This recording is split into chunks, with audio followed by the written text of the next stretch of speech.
নমস্কার দর্শকবৃন্দ, আমাদের নাটক শুরু হতে একটু দেরি হবে। পর্দা ওঠার আগে আপনাদের দু একটা কথা বলে নিতে চাই। আজ আপনাদের সামনে এখন এসে দাঁড়ানোর কথা ছিল এই নাটকের নাট্যকার নায়ক শ্যামলেন্দুর, কিন্তু সে আসতে পারছে না। মানে তার পক্ষে আসা সম্ভব নয়, কোনো মতেই না। আপনারা ধৈর্য হারাবেন না, আমরা আপনাদের বুঝিয়ে বলছি কেন কেন শ্যামলেন্দুর আসা সম্ভব নয়। আসলে আজকের নাটকটা শ্যামলেন্দুর নিজেকে নিয়েই।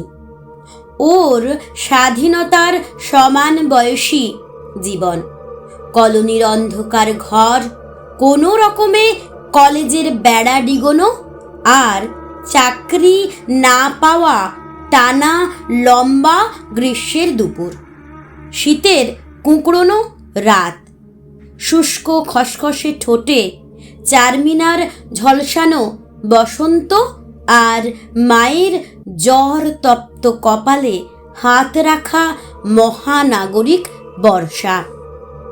তারপর ঝড় উঠল উত্তরে। শ্যামলেন্দু ভাবল, আমি তো ঝরা পাতা নই। নিজেকে সে ভাবত বুদ্ধিমান।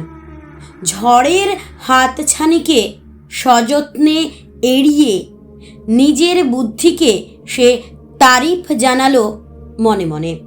তারপর অনেক রং বদল, ঠিকানা বদলের খেলা দেখতে দেখতে বুদ্ধিমান স্থির শ্যামলেন্দু একদিন দেখল কলোনির 1.5খানা ঘরে মাঝরাতে বিছানা উল্টে মায়ের লক্ষ্মীর আসন সরিয়ে তার ছোট ভাই তপুকে খুঁজে গেল পুলিশ। প্রতিবাদ জানাতে গিয়ে গালে চড় খেয়ে দাওয়ায় পড়ে রইলেন 65 বছরের বৃদ্ধ শ্যামলেন্দুর বাবা। শ্যামলেন্দুর মনে পড়ল দূর কুমিল্লা শহরের রাস্তায় একদিন ইংরেজ ম্যাজিস্ট্রেটের গাড়িতে বোমা ছুঁড়ে পালাতে গিয়ে আহত সহকর্মীকে তুলে এনেছিলেন তার বাবা। তপু আর ফেরেনি।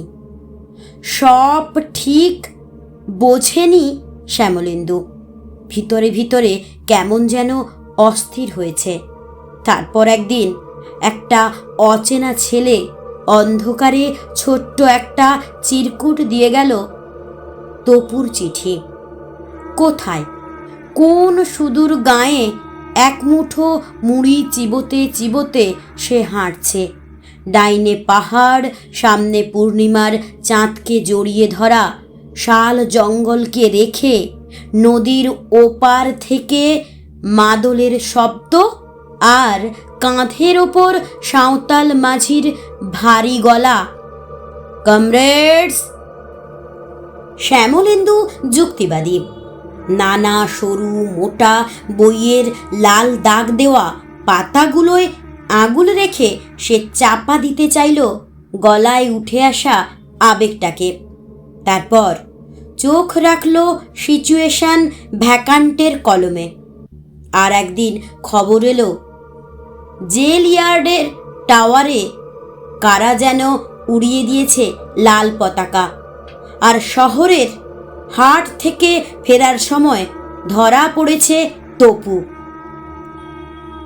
চাকরিহীন, সঙ্গহীন, বিশ্বাসহীন শ্যামলেন্দু ট্রামের জানলা থেকে দেখল উদাস কলকাতায় ময়দানের বুক চিরে অলীক স্বপ্নের মতো ছুটে যাচ্ছে ক্রিকেট বল। মনে পড়ল স্কুল থেকে ফেরার পথে 2 পয়সার বেলুন উড়িয়ে একদিন 2 ভাই হেঁটে গেছিলাম কলোনির শেষ মাথায় রেললাইনের বাঁধে। জীবনে সেই প্রথম নিয়ম ভাঙা মুক্তি।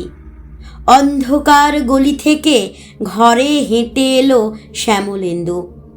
তার থেকে 5 বছরের ছোট তপু আয়নার সামনে দাঁড়িয়ে দেখল শ্যামলেন্দু তপুর পোশাকগুলো কি বড় লাগছে তার গায়ে। অনেকগুলো ঋতু পেরিয়ে গেল। কলেজ ম্যাগাজিনের পাতা থেকে মুখ বার করা কবিতা একদিন তাকে মনে করিয়ে দিল তার যেন কি করার ছিল।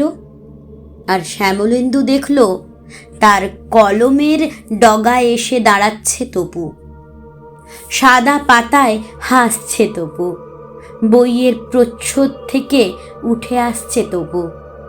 স্বাধীনতার সমান বয়সী শ্যামলেন্দু আরেকবার দাঁড়ালো আয়নার সামনে।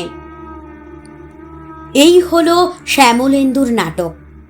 কাল বিকেলে বউবাজারের মোড়ে শেষবার হোলি খেলছিল সূর্য। শ্যামলেন্দু হেঁটে আসছিল রিহার্সাল রুমের দিকে।